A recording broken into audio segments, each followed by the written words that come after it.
అన్ని చేస్తున్నాము. ఈ రోజు విద్యార్థులను రోడ్డు మీద వచ్చి విచారణ చేసే పరిస్థితి తీసుకొచ్చారు.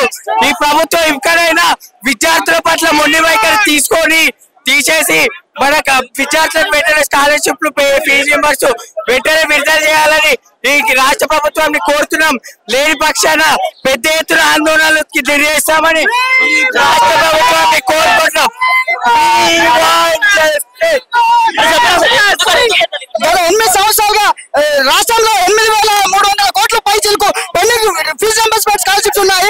అనేక జిల్లాల నుంచి హైదరాబాద్ కి హైయర్ ఎడ్యుకేషన్ చదువుకోవడానికి వస్తున్నారు. ఒక్కరు కూడా హాస్టల్ సదుపాయాలు లేవు. ఒక క్లాసులో నలుగురు రూమ్ ఉండాల్సిన వాళ్ళు 15 మంది 20 మంది కుక్తా ఉన్నారు. కనీసం మధ్యాహ్న భోజనం కూడా మంచిగా పెట్టడం లేదు. పురుగుల అన్నం కూడా పెడుతున్నారు. అక్రమ అరెస్టులు చేస్తున్నారు. రేవంత్ రెడ్డి వచ్చే సమస్యలన్నీ పరిష్కరిస్తామన్నారు. ఇంతవరకు పరిష్కరించారు. కర్మ సంఘం విద్యార్థుల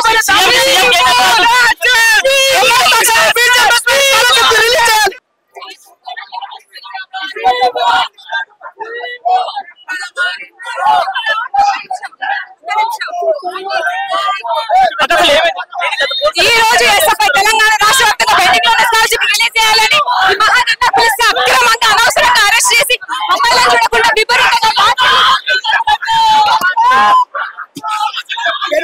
స్కాలర్షిప్ విడుదల చేయాలి. కేజీపీలు అని చెప్పారు ఉడతా ఉన్నారు. స్కాలర్షిప్ 8 కోట్లు రావాలి. ఏ ఒక్క రూపాయలు ఇవ్వలేదు. విడుదల చేయాలి. రాష్ట్ర వ్యాప్తంగా ఆందోళన నిర్వహిస్తున్నాం. ఇది ట్రయల్ మాత్రమే. భవిష్యత్తులో ముందు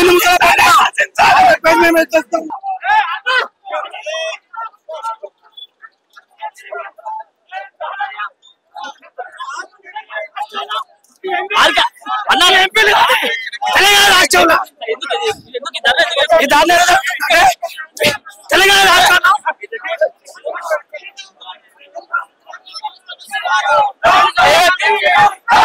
కోట్ల రూపాయలు పెండింగ్లో ఉన్నాయి. కనీసం హాస్టల్లో కనీసం వసతులు లేవు, మరుగుదొడ్లు లేవు, కనీసం టీచర్లు ఒక్క సబ్జెక్టు టీచర్లు 2 బోధిస్తున్నారు. అలా చాలా మంది ఎన్నో ఇబ్బందులు పడుతున్నారు. హాస్టల్లో విద్యార్థులు ఎన్నో ఇబ్బందులు పడుతున్నారు. పెండింగ్ లో స్కాలర్షిప్ వెంటనే రిలీజ్ చేయాలి, పేద విద్యార్థులందరినీ ఆదుకోవాలని ఎస్ఎఫ్ఐ డిమాండ్ చేస్తా ఉంది. మహాధర్నా పేరుతో మేము ఈ రోజు ఆందోళన ఎస్ఎఫ్ఐ ఆధ్వర్యంలో నిర్వహిస్తా ఉన్నాం. పోలీసులతో మాట్లాడుతుంటేనే అరెస్ట్ చేశారు. ఇది ప్రజాప్రభుత్వం అంటా ఉన్నారు. శాంతియుతంగా మేము ఆందోళన పిలుపునిస్తా ఉంటారు, పరిష్కారం చేస్తా ఉంటారు. కానీ అత్యంత నీచంగా బట్టలు చింపి మరి ఈ రోజు అరెస్టులు చేస్తా ఉన్నారు పోలీసులు. ఇది అత్యంత దుర్మార్గం. ఎస్ఎఫ్ఐ ఖండిస్తా ఉంది. ఖచ్చితంగా ప్రభుత్వం పరిష్కారం చేయాలి. పెండింగ్ లో ఉన్న స్కాలర్షిప్ రియంబర్స్మెంట్ విడుదల చేయాలి. ఎందుకంటే అనేక సంవత్సరాలుగా విద్యార్థులు ఇబ్బంది పడుతున్నారు. స్కాలర్షిప్ రియంబర్స్మెంట్ రావట్లేదు. సంక్షేమ వసతులు హాస్టల్ ఈ రోజు తీవ్రంగా నష్టపోతున్న పరిస్థితి. కాబట్టి తక్షణమే ప్రభుత్వం ఆ సమస్యలు పరిష్కారం చేయాలి. శాంతియుతంగా ఆందోళన చేస్తున్న విద్యార్థి నాయకుల్ని విచక్షణ రహితంగా కొట్టి గుద్ది అరెస్ట్ చేసి సొక్కాలు చింపి ఈ రోజు పోలీస్ స్టేషన్ తరలిస్తున్న పరిస్థితి ఉంది. కాబట్టి తక్షణం ఈ రేవంత్ రెడ్డి ప్రభుత్వం దీనికి సమాధానం చెప్పాలి. ఎక్కడుంది ప్రజాస్వామ్యం, ఎక్కడుంది ప్రజాపాలన అని చెప్పేసి కూడా మేము అడుగుతా ఉన్నాం. రాష్ట్ర వ్యాప్తంగా పెండింగ్ లోనే స్కాలర్షిప్ రిలీజ్ చేయాలని ఈ రోజు ఎస్ఎఫ్ఐ ఇందిరా పార్క్ వద్ద మహాధర్నా పిలిస్తే దౌర్జన్యంగా శాంతివంతంగా చేసుకుంటున్న మా అందరినీ కూడా అక్రమంగా ఈ రేవంత్ సర్కార్ ప్రభుత్వం పోలీసులు తీసుకొచ్చి ఇందులోకి నెట్టేస్తున్నారు. అమ్మాయిలను కూడా చూడకుండా అనవసరంగా మమ్మల్ని ఎత్తి అక్కడ కూర్చున్న వాళ్ళని తీసుకొచ్చి ఇందులో ఒక రౌడీ లాగా దుర్మార్గులాగా ఒక ఏమంటారు ఒక రౌడీ లాగా ఏదో దౌర్జన్యం చేస్తున్నట్లుగా ఇందులో తీసుకొచ్చి నెట్టేశారు. దీన్ని మేము తీవ్రంగా ఖండిస్తున్నాం.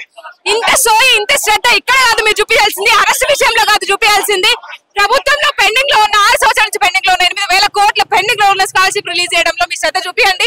యూనివర్సిటీలు బాగుపడాలంటే అధికారులు కేటాయించాలి. రెగ్యులర్ వీసీలు లేరు, ఇంకెన్ని రోజులు పోస్ట్పోన్ చేస్తారు? విద్యార్థులు కొంతవరకే సహనంగా ఉంటారు. ఏ మాత్రం వాళ్ళ ఓపికను మీరు పరీక్షించే ప్రయత్నం చేయొద్దు. ఇట్లానే ఉంటది. దీంతో మేము ఆపే ప్రయత్నం చేయం. ఈ రోజు ఇందిరా పార్క్ సెక్రటరియట్ అవసరమైతే సీఎం రేవంత్ రెడ్డి ఇంటి ఒకటి కూడా మేము ఏమాత్రం మెరకాడము. ఎస్ఎఫ్ఐ ఖచ్చితంగా విద్యార్థుల డిమాండ్ ఏదైతే మా డిమాండ్ ఉన్నాయో ఇప్పుడు 13 డిమాండ్లు తీరే వరకు, ప్రభుత్వం రిలీజ్ చేసే వరకు, పెండింగ్ లో ఉన్న స్కాలర్షిప్ పెంచే వరకు కూడా ఆ పోరాటాన్ని కొనసాగిస్తాము. ఎస్ఎఫ్ఐ విద్యార్థులు వెన్నట్టు ఉండి పోరాడుతుందని తెలియజేస్తున్నారు.